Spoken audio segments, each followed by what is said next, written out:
గొడవలు,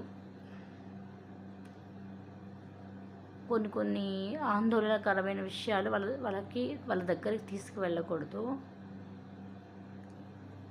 ఎందుకంటే వాళ్ళు చాలా మానసికంగా చాలా సున్నితంగా ఉంటారు. ఇలాంటివి ఉన్నప్పుడు వాళ్ళు ఆందోళనకరమైన పరిస్థితిని వాళ్ళు తట్టుకోలేరు. ఇలా ఎందుకు చెప్తున్నానంటే, కొంతమంది ఆడవాళ్ళు ఎవరైతే తమ పుట్టింటి దగ్గర ఉండకుండా గర్భధారణ సమయంలో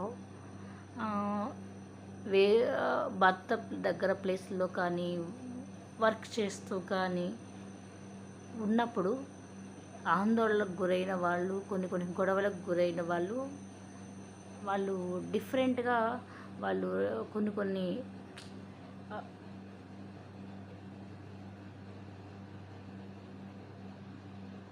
బాధాకరమైనటువంటి అనుభవాలను పొందారన్నమాట.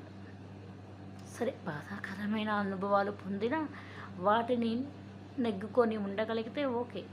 కానీ ఈ రోజుల్లో ఎంతో ప్రేమించుకొని పెళ్లి చేసుకున్న వాళ్ళు కూడా గర్భధారణ సమయంలో రకరకాల కారణాలతో చంపుకోవడాలు, ఆత్మహత్యలు ఇలాంటివి జరుగుతున్నాయి.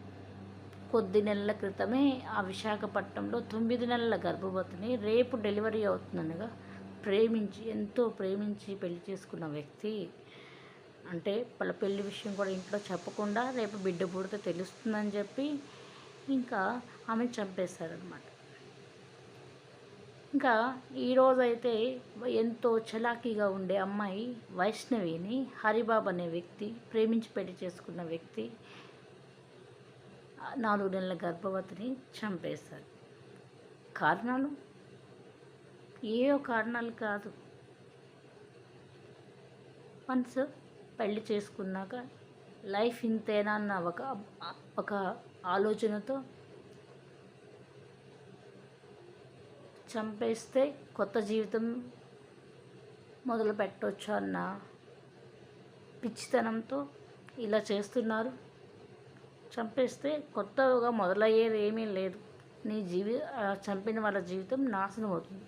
చచ్చిపోయిన వాళ్ళు చచ్చిపోతారు.